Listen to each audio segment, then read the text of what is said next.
Hello, I'm Felipe Correa, and I would like to welcome you to today's program of Our Ventura TV. And we'll be talking on a very interesting topic today called body and mind fitness. And we're going to be doing that with my very good friend, Audrey Hazekamp. Hi, Audrey. Thank you very much for being here. I really appreciate it. How are you doing? Thank you, Felipe. Yeah, I'm really glad to be here, and this is a fun way to bring this topic out into the public. I'm pretty sure of that, because this is my first question. Everybody, I think, is pretty much aware of what body fitness is. Mm-hmm. Okay, what about mind fitness? How do you link both?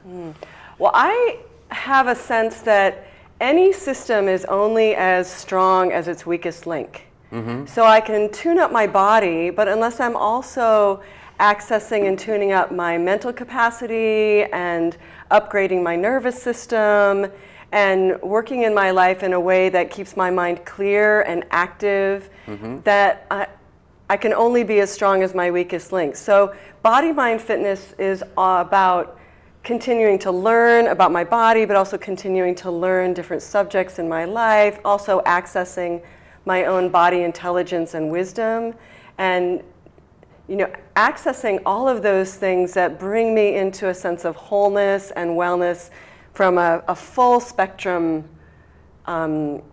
experience. Okay, now the question from someone who is not very keen on exercising. Can you do mind fitness without necessarily have to go out for a 4-hour jog? Of course. I think mind fitness, has a lot to do with how I move my body, though, also, that if I'm not circulating energy, if I'm not circulating blood and energy, I'm going to have a much tougher time with my mental capacity. So just sitting down and trying to work something or even problem solve is not actually as easy as if I let my body move and I get my breath accessed, and that way I can combine both things. And everyone's fitness level is a personal experience. It's not that it's the same thing across the board, and I love that. I love that everyone can have their own personal fitness. You said something that very interesting that I would like you to expand a little bit, because I find it maybe a little bit confusing sometimes. How is it that moving the body has an impact on your mind fitness? Well, for one thing, in nature, everything moves. That's true. So when I'm not moving, I actually am going against the power of nature. So when I start to move and circulate, just circulating my blood, for example, circulating my blood to my brain, then I start to access different levels of intellect that I might not if I'm just kind of sitting down and crunching on something. And movement itself has an intelligence to it. My body has an intelligence of how it likes to move, and that accesses another level of wisdom that combines with my intellectual wisdom to perhaps give a more straightforward answer or a more direct line to an answer or an experience that I want to be having. So the combination of my intellect and my body wisdom, and also maybe my intuition and information from outside myself, all have that, they're all like a recipe for the greatest level of fitness and participation with life. Very interesting. Now, one thing that you said caught my attention, and you talked about emotions, because normally speaking, we feel the emotions in the body.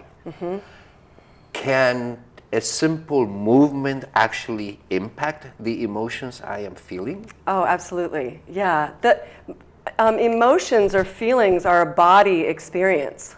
So they show up in our bodies, and when I'm giving my attention to that, sometimes all I need to do is move that area slightly or bring some of my awareness or a sense of breath to that area, and the emotion starts to move and can move through much more easily than if I contract around it or try and necessarily figure out what it's about. That I really let the experience and the energy of the emotion move through me, and sometimes even putting it into some kind of creative expression like a dance. So I can dance with my sadness or with my anger or with my fear, and it creates a whole different relationship to feelings than if I'm just, think feelings are just kind of an inconvenience. Now, it's interesting when you mention, because normally speaking, what you always hear is that people are dancing because they're happy. But how would you do a dance with your sadness? Well, for me, and I think this is in the area of somatics, sadness generally shows up in your chest area, the kind of lump in your throat. People talk about having a lump in their throat, or their chest feels tight if they're sad. Really bringing, some movement there and tuning into it and seeing how that energy wants to move. I also really like bringing music to it. So certain music may be supportive in helping me move a sense of sadness. I really like percussion. If I'm like dancing with anger and wanting to move some anger energy. Something like stomp. Yeah, something like stomp. Exactly. And so in that level of relationship, all these feelings kind of become no big deal. They're just a movement of energy that when I'm in relationship and participating with them can fuel my sense of fitness, my sense of aliveness in my life, rather than trying to clamp down around them, which sort of turns down the volume on my sense of fitness and aliveness. So what you basically are saying is that if I'm feeling an emotion with which I am not comfortable, it would appear to be that it's easier to move it out or dance it out than to think it out. Yes. There's a great saying that says you're never upset for the reason you think. Okay. So then why are you upset? It's usually the body experience will come first, and then our minds want to make sense of it, okay, or figure out what it's about, and that almost never is exactly matching.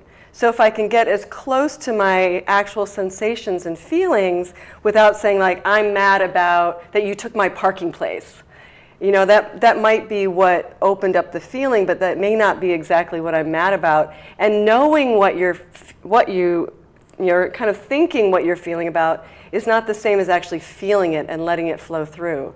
And you probably don't really know what you're upset about. You just think you know what you're upset about.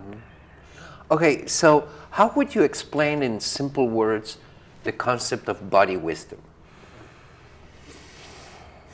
Well, there's a lot that happened in our lives before we started making words and sentences, and a level of memory and understanding within our body that when I'm moving and breathing and participating with all those sensations, I have access to a deeper sense of wisdom in myself. So it may be that I want to be moving in my life in a certain way. If I only took actions from what my head told me to do, it has a much kind of more clunky quality to it.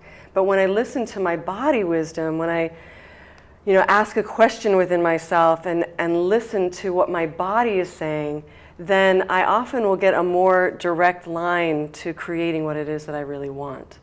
And our bodies hold an immense amount of information, as well as some things that maybe people haven't wanted to look at, old experiences that got stored in there, old feelings that maybe didn't get felt at the time, and those also have a lot of energy and a lot of wisdom to them.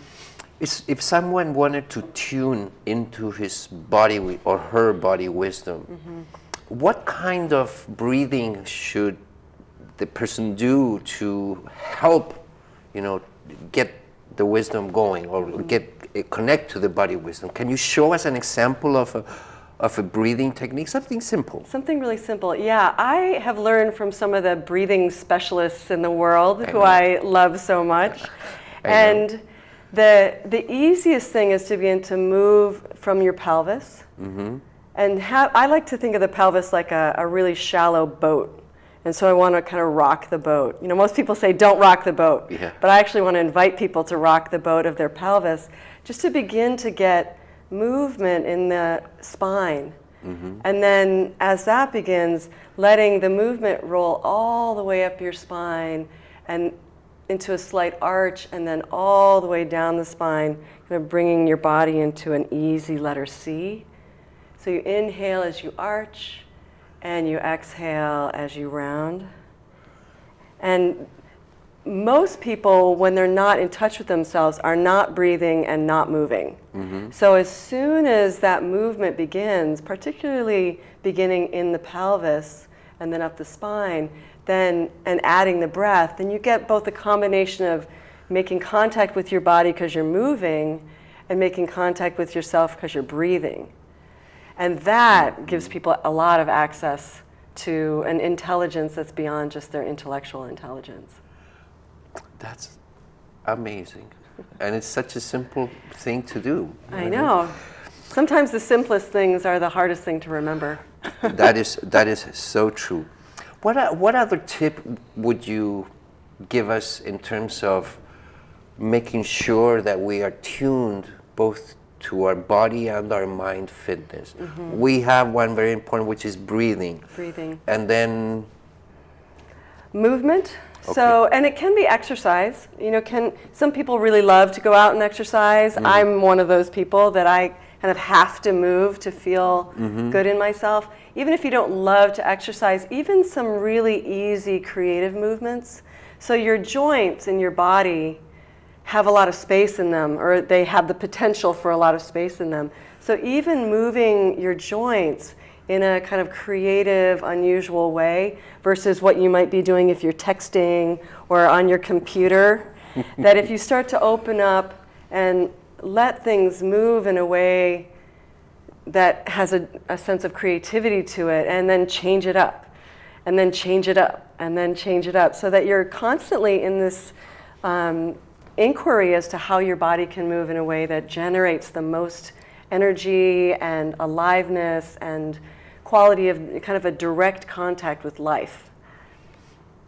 I totally agree with you. My experience is that when I move, I feel much better, and normally speaking, the bad feelings or emotions tend to go when you really do your movement and all that.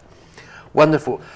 We're almost done, so if people would like to have some more information about this body and mind wisdom, how can they contact you?